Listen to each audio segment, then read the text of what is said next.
This is the Authority Partners podcast. Hello, shiny, happy people, and welcome to Authority Partners Podcast. My guest today is Anna Taslaman, Head of PR and Communications Department at Authority Partners. First of all, let me introduce her. Anna is a passionate communications professional who started her career journey 10 years ago. What primarily drives her is to inspire people, gain a profound understanding of clients' needs, develop relationships more easily, and employ the right approaching business strategies. At AP, she is leading both internal and external communications. Anna believes communication is an art, and the art of communication is the language of authority. I'm sure you will enjoy our today's conversation and Anna's professional insight into the topic of this podcast, creating shared purpose and commitment through internal communication. Anna, hello. How are you today? Hello, Asia, and all the AP podcast listeners around the world. Thank you for such a nice introduction. It is my pleasure to be here with you in studio. I'm really happy to have you here, especially because we're coming from the same background and we cooperated for so many years in such a beautiful project.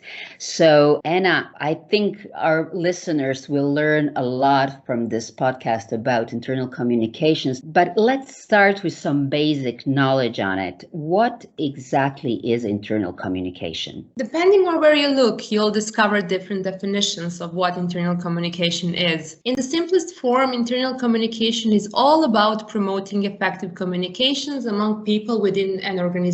It involves producing and delivering messages and campaigns on behalf of management, as well as facilitating a dialogue with the people who make the organization. It includes both the overreaching view of how a company communicates, as well as the tools, tactics, and channels. That sounds really interesting. And why is it important? Can you just go into that, just into details a bit? I truly believe that internal communication has a really important role within every company. Of course, different mechanisms are needed depending on the size of the company. Its purpose is not telling people what to do, but rather to create a shared understanding and meaning. Only when this happens, employees can work together towards company goals. At first, this seems easy, but what we really need are guiding principles and tools. Additionally, I cannot stress how important it is to have open and honest communication and to communicate the business rationale for different situations. What we at Authority Partner know is valuing employees means to commit to communicating to them effectively. Yeah, sounds reasonable. And what are the most common challenges and mistakes related to internal communication? The challenge that most companies face is that plenty of messages are going out, but most of them aren't getting through to people who do the work. Also, employees are not engaged in the organization's mission and vision, and they're thirsty for clarity and purpose. Basically, the most common mistake is that people emphasize individual messages and various tactics to deliver them. But the correct approach would be to refer to communication as an ongoing process and highlight strategies that deliver meaning and purpose. Another component is that companies' actions must be aligned with its value claims. If not, it can compromise the way employees perceive management and their relationship and trust. And what would be your opinion on how does successful internal communication look like? Internal communication is well-planned and ongoing process, which also must be flexible and capable of dealing with all changes and challenges we face on the road. We in the Authority Partners have many processes in place. For example, we organize company-wide town hall meetings every 6 months to communicate strategic goals, progress, and challenges to our people. This is a very important initiative that gives a broader picture to whole AP team in the context of company's strategic path that we all contribute to. In addition, we organize regular all-hands meetings every 2 months, which are the foundation of transparent culture and team alignment. Our management team participates in these meetings where we align around the goals, share updates, and celebrate people and accomplishments, and of course provide an open forum to address employees' questions. We also organize twice a year coffee with management as an informal channel through which our team members can socialize and talk with management, and a monthly newsletter through which we summarize all events and achievements in the current month. These are just some of the channels established by Authority Partners. What I cannot stress enough is the importance of managers' role in communication. They should always have in mind that employees want a clear understanding of where their organization is trying to go and how they are trying to get there. And of course, what is their role in helping their organization succeed? Here comes the importance of creating shared purpose and shared commitment. Oh, that's really interesting point. But how to create a shared purpose and shared commitment among the team members? This is a fantastic question. Thank you for asking, Asia. I'm really passionate about the concept that shared purpose equals shared commitment. It is quite simple. Do, must, match the say. We should always have in mind that employees do not leave their hearts at home when they come to work. So we are committed not to telling them what to think, but to creating and enabling authentic, ongoing dialogue with and between them, and transparent top-down communication from leaders and meaningful bottom-up feedback from employees. Amila Kurtovic, my colleague and a great professional, talked about feedback culture in authority partners in one of the podcasts. I definitely recommend all to listen to her podcast to get more insight into the topic. Oh, her podcast is really wonderful. I've heard it like several times because, it provides really good insight into that specific topic. I agree. You do? Yeah, it's really good. But it doesn't come by surprise when it comes to Amila. Absolutely. It seems to me that we have come to the question of engagement. So how is internal communication connected to engagement? Yeah, seems like we did. Even though internal communication is not identical to employees' engagement, the two concepts are very closely connected. Effective internal communication is one of the primary tools management must engage meaningfully with employees. So let me touch upon the employees' engagement concept first. So employee engagement is a relatively new concept coined around 1990 by Professor William Kahn. His research, presented in a paper entitled Psychological Conditions of Personal Engagement and Disengagement at Work, argued that the problem was less about employees being the right fit or lacking financial rewards. Still, fundamentally, it was about how they felt. True. Today, the definition goes beyond this theory and has become a more complex term. Some authors still conceive employee engagement as a psychological concept, while others believe it is related to performance or attitudes. We like to define employees' engagement as the level of enthusiasm and dedication an employee feels towards their job. Employee engagement can be critical to company success given its link to job satisfaction and employee morale. Engaged employees are more likely to be productive and higher performing. Do you agree? I do. That's really interesting theory. What I would like to hear from you is how can performance be increased through engagement specifically? Better information results in a better and faster decision making, which refers to effective communication with employees. Knowing what to do and being able to do it quickly increases productivity. That's pretty logical. So we should always strive to have communication clear to avoid confusion, concise because we don't have time to read, consistent so it doesn't appear to conflict with other messaging, coordinated so it doesn't get lost with other messages, credible because if we don't trust, we don't believe. And of course, compelling, so we pay attention in the first place. After all, we all work today in very dynamic environments in one way or another. So the messages we send must be structured this way. Otherwise, we make very little impact, which is definitely not the goal. Maximum productivity is communicating to employees what and demonstrating how an employee's individual role contributes to the organizational overall success. Here we are not talking only about performance, still many other benefits of having committed employees, such as increased productivity, faster problem solving, higher quality of service, promotion of better practices, increased trust between employees and leaders, understanding and support in critical times, embracing a culture open to change, and many more. I totally agree. How do you in authority partners work on engagement? We are continuously developing strategies to strengthen engagement, not just through internal communication, but through all aspects of our culture. I don't know if you're familiar with the quote, "Culture eats strategy for breakfast." Oh, I am. I've heard it from somebody who's very wise.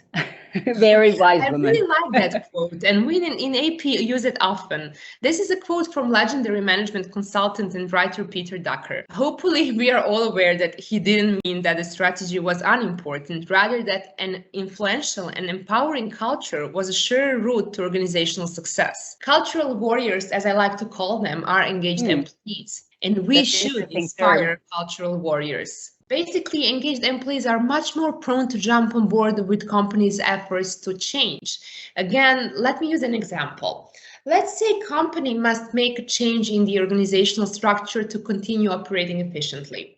In our company, change management is one of the essential processes we established. We know that if we implement change in the right way, we do not compromise employee satisfaction and consequently productivity. Here, both the change management process and plan are important. So first, we must create a climate for change, which includes developing a sense of urgency, forming a team, and creating a vision for change. We strive to have managers who listen to employees, involve employees in decision making, demonstrate concerns about employees' health and well-being, value them, give them voice, act on good suggestions, provide the opportunity to develop their careers, and many more. So, what is the role of cultural warriors here? I really like that term. Me too.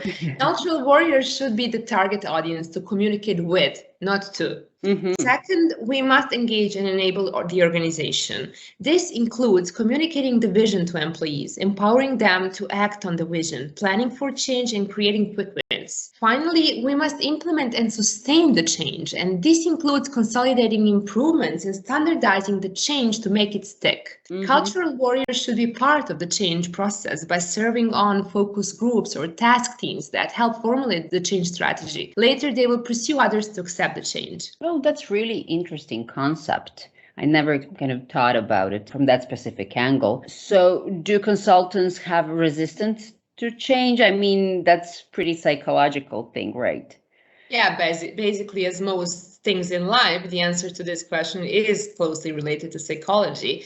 Some people have a low tolerance for change and they are very keen on security and stability in their work. Another factor can be related to self-interest or concern about how the change will impact their interests, misunderstanding, or even inadequate communication. Disagreements on the reasons for change and on advantages and disadvantages of the change can be one of the reasons for resistance. And managers should be aware of all possible reasons and be ready to address them through proper communication. Yeah, that makes sense.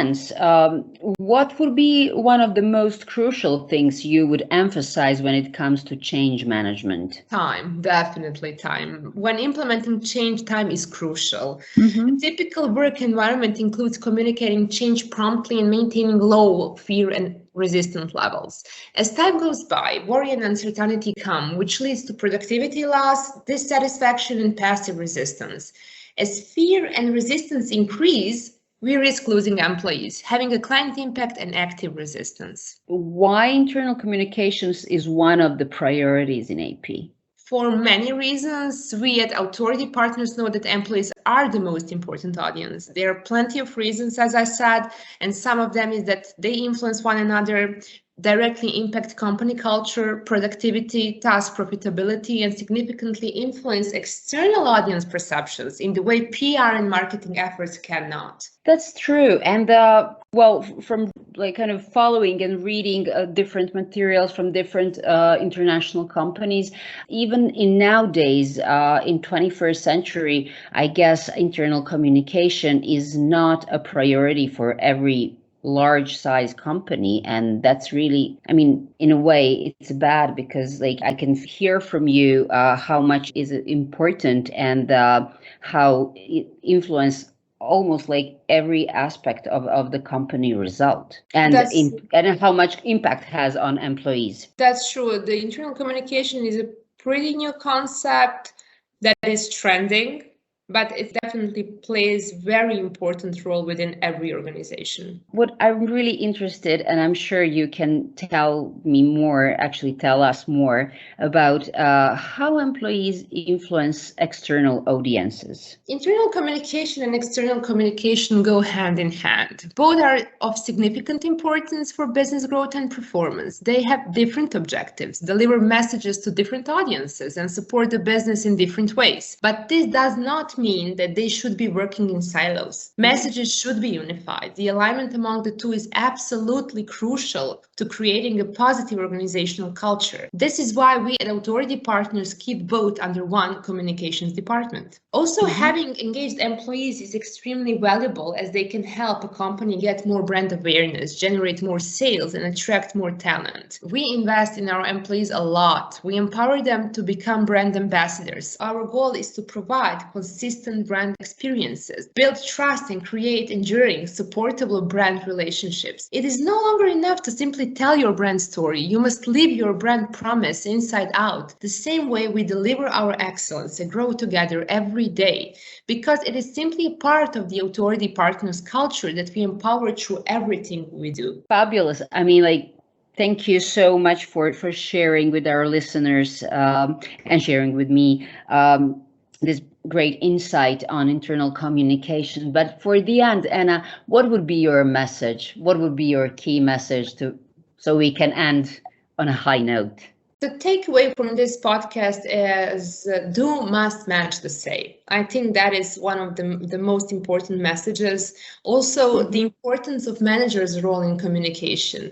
Employees must have clarity on where their organization is trying to go, how they're trying to get there, and what is their role in helping their organization succeed. Great. Thank you, Anna, very much for being with us in the studio. I've enjoyed our conversation on internal communication, and I've learned a lot, and I'm sure that our listeners will do so as well. So thank you once again. Thank you, Asya, for having me. I truly enjoyed our conversation. Thank you for listening to Authority Partners podcast.